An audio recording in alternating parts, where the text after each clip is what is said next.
Hello નમસ્કાર મિત્રો, મારું નામ કેયુર છે અને હું 21 વર્ષનો છોકરો છું.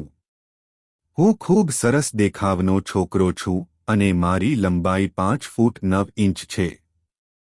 મારો પોપટ 7 ઇંચ લાંબો છે અને 2 ઇંચ જાડો છે. આ સમયે હું મારા કોલેજનો અભ્યાસ કરું છું. દોસ્તો, આજે હું તમને બધાને મારી સાચી વાત કહેવા જઈ રહ્યો છું, જેમાં મેં મારા પડોશમાં રહેતી એક આંટીને ખોદી અને ખૂબ જ મજા કરી. હવે હું તમને વધારાનો કંટાળો ન આપતા સીધો મારી ખોદાઈની વાતને વિસ્તૃત રીતે કહું છું. મને પૂરી રીતે આશા છે કે આ વાર્તાને જોઈને તમને બધાને ખૂબ જ મજા આવશે. તો કહાની આગળ સાંભળવાનું એ પહેલા વિડીયોને લાઇક કરી ચેનલને સબસ્ક્રાઇબ કરી દેજો.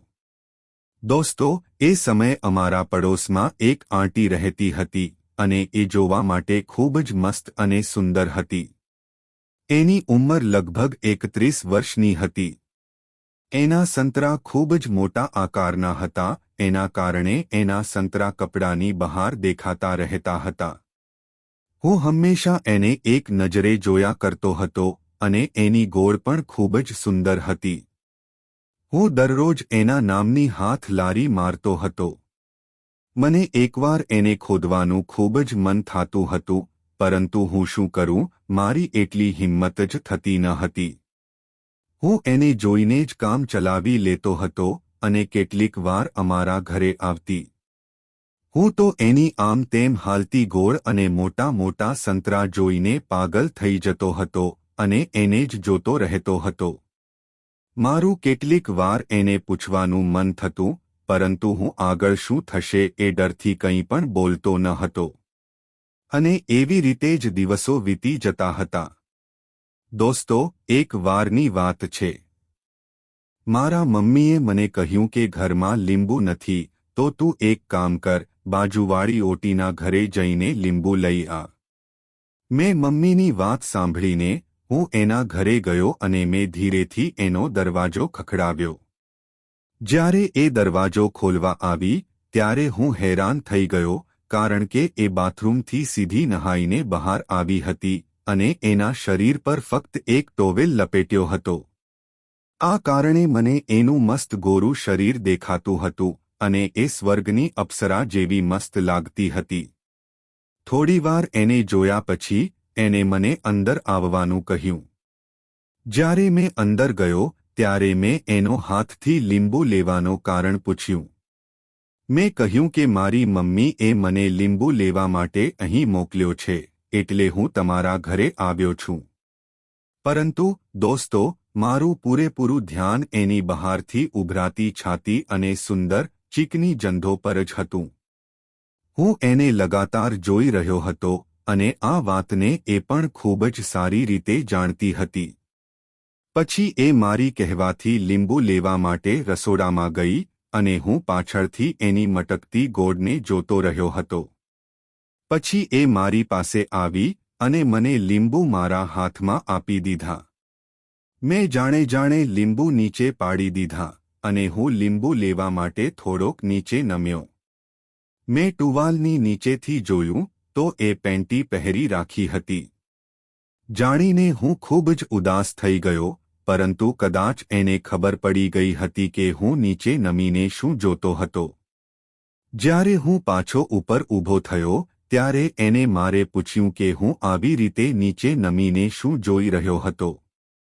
મિત્રો, હું એના મોઢેથી આ વાત સાંભળીને ખૂબ ડરી ગયો કે એ જાણતી હતી કે હું એની ગુફા અને સંતરાને જોવાનો પ્રયત્ન કરી રહ્યો છું. મને ડર લાગ્યો કે એ મારી વાત મમ્મીને કરી દેશે અને મારો ઘર પર વારો નીકળી જશે.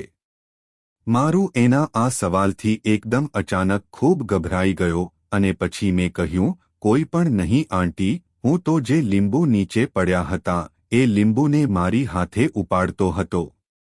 આંટી, તું હવે મારી સાથે વધારે ખોટું ના બોલ. મને બધી ખબર છે તું શા માટે નીચે વાંકો વળ્યો હતો. હવે તારી કોઈ પણ ખેર નથી. હવે તું મારી સાથે ચાલ તારા મમ્મી પાસે અને હું તારા મમ્મીને તારી બધી વાત કરું છું.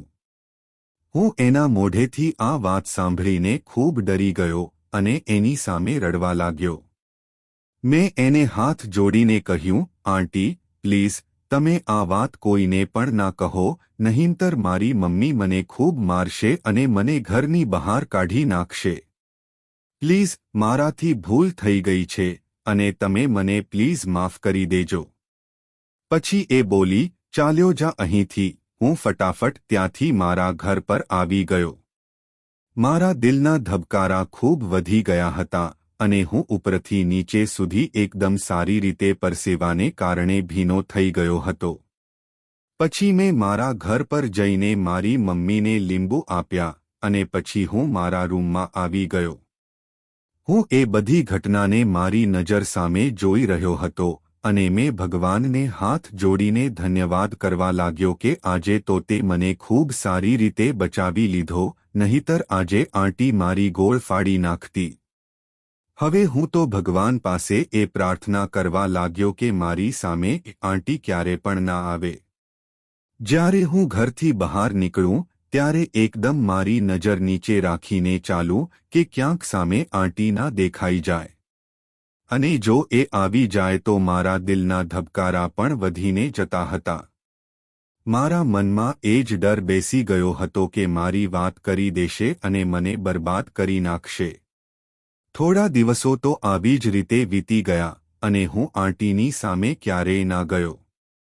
થોડા દિવસ પછી એ અમારા ઘર પર આવી અને ડોરબેલ વગાડ્યો.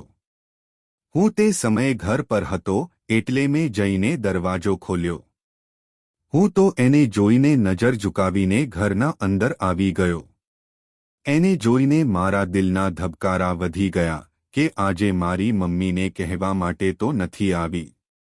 એ સીધા મારી મમ્મી પાસે ગઈ અને થોડીવાર પછી બંને કંઈક વાતો કરી. પછી એ બહાર આવી ગઈ. મારી મમ્મી તો અંદર કિચનમાં કામ કરી રહી હતી. એ તરત મારી પાસે આવી અને મારા કાનમાં કહેવા લાગી કે મારી ઘર પર આવી જ નહીંતર. મિત્રો, મને તો ખૂબ ડર લાગતો હતો.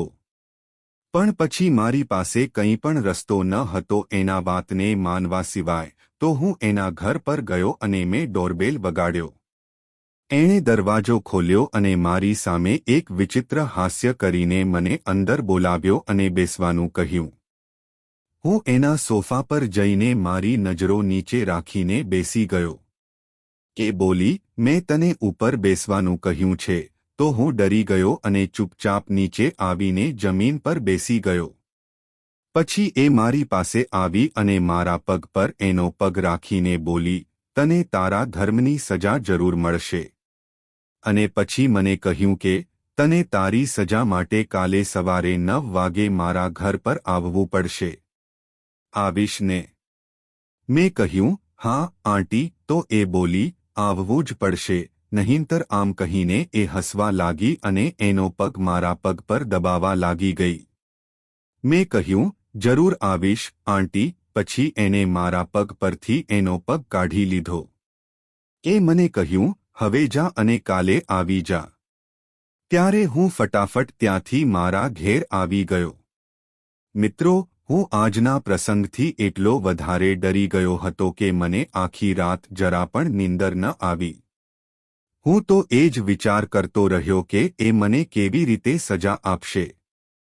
શું એ મને ગાલ પર લાફા મારીને મારું ગાલ લાલ કરશે કે પછી મારી પીઠ પર એના વજનદાર હાથથી મારશે?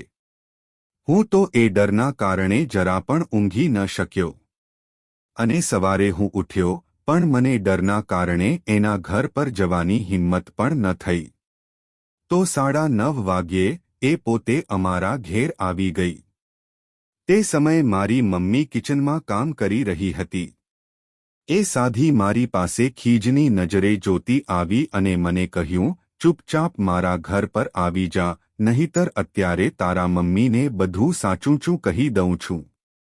મિત્રો, મારી પાસે એની સાથે ગયા સિવાય કંઈ પણ રસ્તો ન હતો અને હું ચૂપચાપ એની સાથે એના ઘર પર ચાલ્યો ગયો. એના ઘેર પહોંચીને જ્યારે હું ઊભો રહ્યો ત્યારે એ મારી પાસે આવીને બોલી, તારા અંકલ હવે 15 દિવસ માટે બહાર ગયા છે, એટલે તું ત્યાં સુધી મારી સાથે રહે અને હું એના માટે તારી મમ્મી સાથે વાત કરી લઈશ. મેં કહ્યું, ઠીક છે આંટી. પછી એ બોલી, અહીં પર આવ અને આજથી હું જે પણ કહું તું એ કરીશ. આપણે હવે આગળ શું કરીએ? મેં કહ્યું, ચલો નીચે બેસીને મારા પગ દબા. હું એના પગ દબાવવા બેસી ગયો. પછી એ બોલી, મારી સામે જોતો. મેં જોયું તો એ બોલી, તું ખૂબ ભોળો છે અને તને ખબર છે કે તને અહીં શા માટે બોલાવ્યો છે? મેં કહ્યું, ના. ત્યારે એ બોલી, મારી પાછળ આવ. હું ગયો તો એ મને બીજા રૂમમાં લઈ ગઈ અને પછી બેસવાનું કહ્યું. એ પોતે મારા ખોળામાં બેસીને મને પપી કરવા લાગી. પછી મેં કહ્યું, આ બધું શું છે? તું એ દિવસે કરતો હતો એ બધું સારું હતું કેમ? મિત્રો, હું તો કંઈ પણ ન બોલ્યો અને હું એની વાતો સાંભળતો રહ્યો. પછી એ મને બોલી, જલ્દી કર. મેં કહ્યું, આંટી, હું એકદમ વર્જિન છું અને હું બાબતે કંઈ પણ જાણતો નથી. ત્યારે એ બોલી, કંઈ પણ વાંધો નહીં, હું આજે તને બધું શીખવાડી દઈશ. અને પછી અમે લોકો પપી કરવા લાગ્યા. એ મારા મોંમાં જીભ નાખીને ચૂસવા લાગી અને હું પણ પપી કરવા લાગ્યો.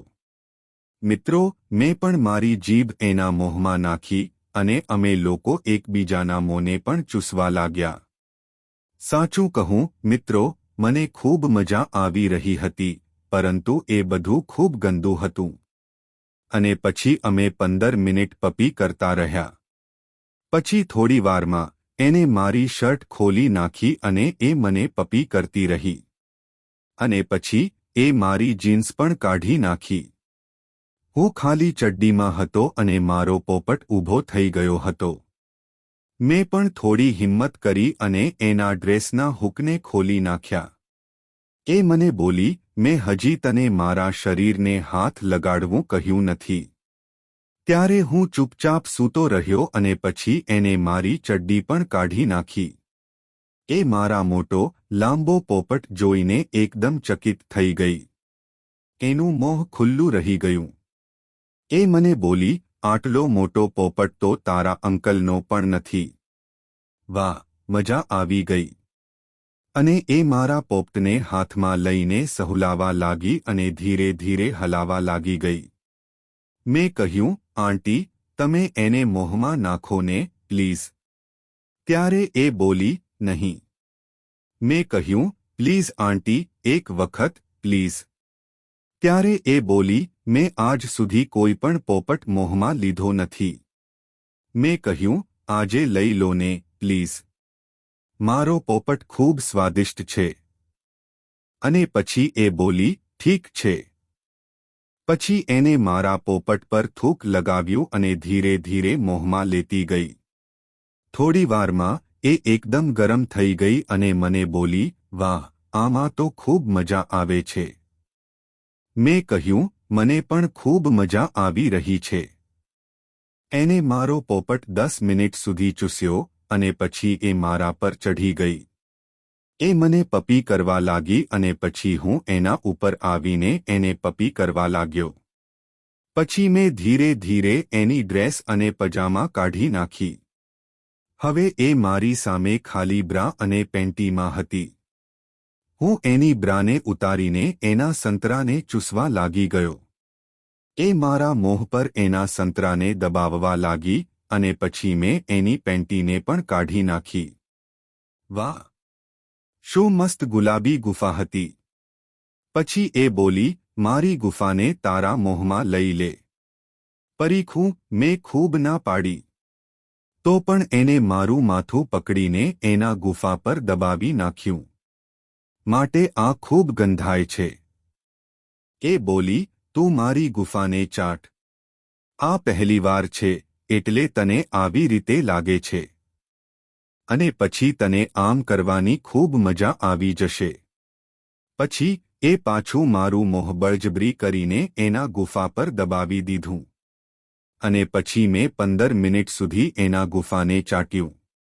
એ પછી મેં એને કહ્યું, હવે તું ચૂપચાપ સૂઈ જા અને તું જોતો રહે કે હું શું કરું છું.